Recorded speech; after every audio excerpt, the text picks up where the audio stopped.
2025년 대한민국은 역사상 한 번도 가보지 못한 길, 바로 65세 이상 인구가 전체의 20.3%를 차지하는 초고령 사회로 공식 진입합니다. 이는 단순히 인구 통계상의 수치 변화를 넘어 우리 사회의 근본적인 계약 조건이 바뀌었음을 의미하는 거대한 구조 변동의 신호탄과 같습니다.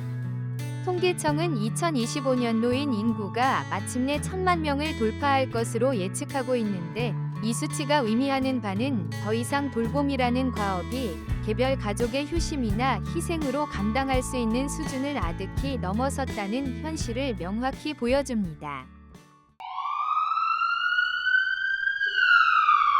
과거에는 자녀가 부모를 봉양하는 가족 부양이 당연한 규범이었지만, 이제는 국가와 사회가 그 책임을 분담하는 제도적 부양, 즉 사회적 효도의 시대로 패러다임이 완전히 전환된 것입니다.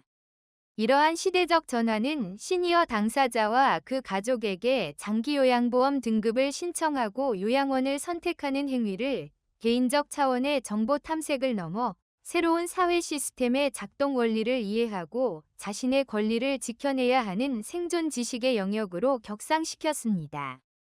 한 세대가 피할 수 없는 과제를 마주했을 때 개인의 선택은 더 이상 개인의 것만이 아니게 되네. 그 선택의 무게는 시대 전체의 무게와 같아지지. 그리고 그 무게 아래 우리가 가장 먼저 잃어버리는 것은 정답이 아니라 올바른 질문을 던질 용기일세. 오늘 늘봄 마을에도 그 무거운 질문을 짊어진 한 사내가 찾아왔네.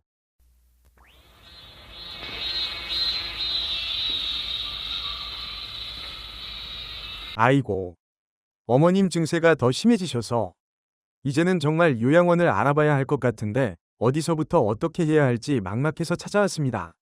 평생 모은 돈 다 털어넣어도 부족할까 싶고 힘드시겠어요, 김 부장님. 저도 말로만 들었지 막상 닥치면 정신없을 것 같아요. 아이고 세상에, 뭘 그리 걱정여. 요새는 나라에서 다등급도 매겨주고 하자녀. 인터넷 딱 들어가서 A등급 받은 최우수 기관으로 쫙 알아보면 될 것을. 깨끗하고 서류 잘 된 D가 제일이여. 나라에서 보증하는 건데. 예, 저도 일단은 그게 제일 확실한 기준이 아닐까 싶어서요. 국민건강보험공단에서 A등급 줬다는데 뭔가 다르지 않겠습니까? 그래도 공신력이 있는 거니까요. 다르고 말고 나라에서 인정했는데. 그런데 말이야, 그 A등급이라는 것만 믿고 덜컥 계약했다가 피눈물 흘린 사람이 우리 동네에도 있어. 그거 믿다가 인생에서 가장 큰 실패를 맛본 사람이 있단 말여. 정말이요? 어머니? 누구요? A등급 시설에서요? 그려, 작년 봄에 말여, 저 윗마을 이장님네 셋째 아들이 딱 자네 같은 처지였어. A등급 요양원이 제일 좋은 줄 알고 어머님을 모셨지. 처음엔 월 부담금도 80만 원이라니까 괜찮다 싶었다. 예, 그 정도면 어떻게든 감당할 수 있겠다 싶던데요.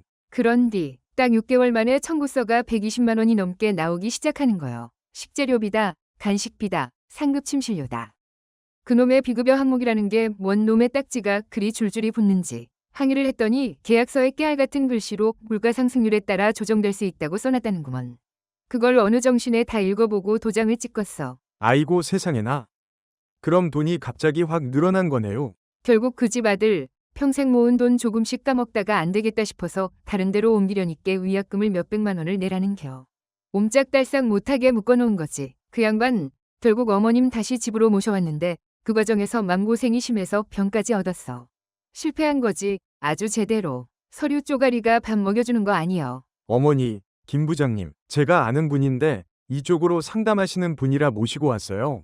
인사하세요. 박 선생님이세요. 안녕하세요. 박진우입니다. 말씀은 들었습니다. 그리고 어머님, 방금 하신 말씀이 정확합니다. 내 말이 맞자녀. 책상 물림들은 모르는 얘기여. 데이터가 보여주는 현실도 같습니다. 국민건강보험공단이 부여하는 A등급, 즉 최우수 기관이라는 타이틀의 실체는 돌봄 서비스의 질이나 어르신과의 정서적 교감 수준이 아닌 5개의 W 행정평가 영역에서 과락 없이 총점 90점 이상을 획득했음을 의미할 뿐입니다. 다시 말해 A등급은 서류 구비와 행정 절차 준수라는 절차적 모범성을 증명하는 객관적 지표이지 입소자의 개별적 만족도나 삶의 질을 보장하는 품질 보증서가 결코 아니라는 현실이 드러나는 것입니다. 아, 그럼 B나 C 등급 중에도 좋은 곳이 있다는 말씀이십니까? 오히려 현장에서는 B등급이나 C등급 시설 중에서 재활치료나 치매 전문 케어 등 특정 분야의 독보적인 강점을 가진 강소형 시설이 어르신의 필요에 더 부합하는 경우가 많습니다. 그리고 어머님이 말씀하신 비급여 항목이 바로 핵심 리스크입니다. 식재료비, 간식비, 상급 침실 이용료 등은 법적 상한선이 없어 시설마다 천차만별이며 이것이 바로 예상치 못한 비용 폭탄의 주범이 되는 겁니다. 폭탄이 아니라 그냥 도둑놈 신보지. 책상에 앉아서 통계만 보니까 폭탄으로 보이지. 우리는 그냥 등 쳐먹는다고 혀. 표현은 다르지만 본질은 같습니다. 어머님.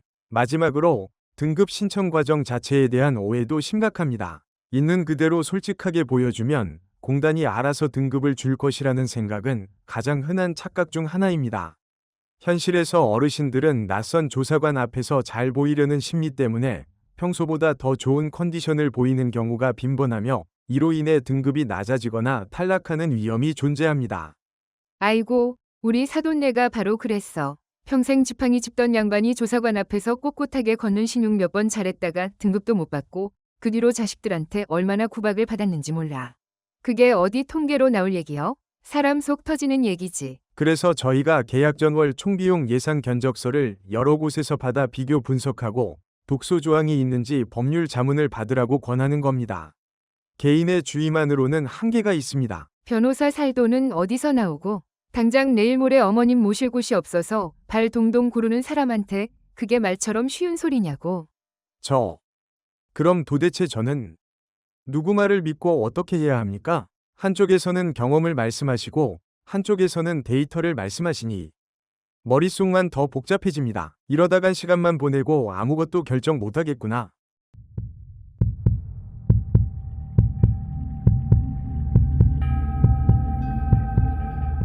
A등급도 믿을 수 없고 B급여는 폭탄이고 등급 신청은 함정이라. 그럼 대체 뭘 믿어야 하나? 수길엄니 말대로라면 발로 뛰는 수밖에 없는데 내가 뭘 안다고. 박 선생 말대로라면 서류와 숫자를 파고들어야 하는데 당장 모실 곳이 급한데 어느 세월에.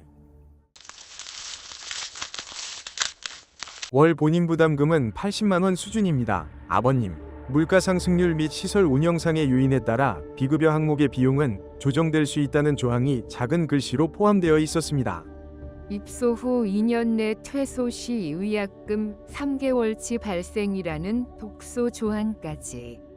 만약 나도 그런 계약서에 덜컥 사인을 해버린다면, 어머니를 편하게 모시려다 되레 빚더미에 앉게 된다면 지금 가진 돈으로는 어림도 없다. 결국 빚을 내야 할 텐데 감당할 수 있을까? 직장에서 버티는 것도 하루하루가 살얼음판인데.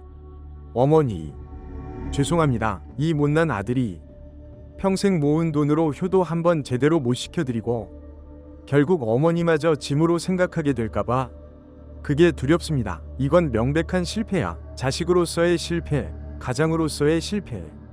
아무것도 할 수가 없다. 한 발짝도 뗄 수가 없어. 이러지도 저러지도 못하고. 이게 다 내 잘못이다. 내가 무능해서 이런 고민을 하는 거다. 돈만 많았어도.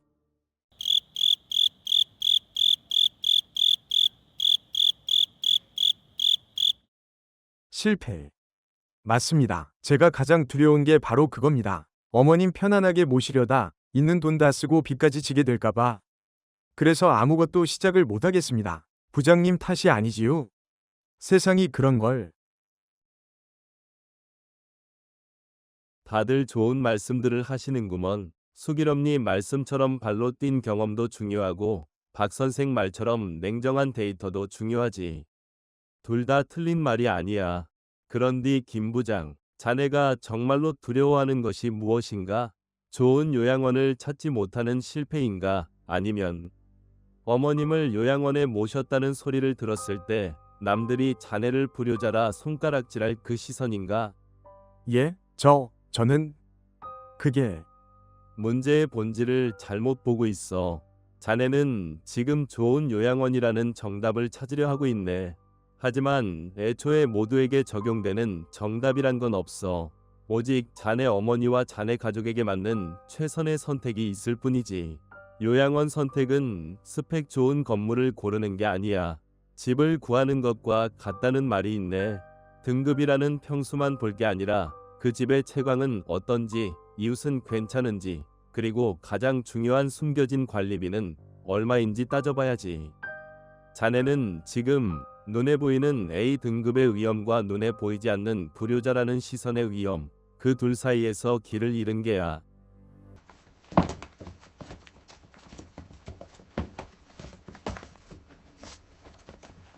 진짜 문제는 정보를 찾는 탐색 역량이 아니라 수많은 정보 속에서 진짜와 가짜를 가려내는 검증 역량에 있는 것일세. 한 번이 선택으로 끝나는 거래가 아니라 입소 후에도 계속 들여다봐야 하는 기나긴 관계 관리의 문제란 말일세.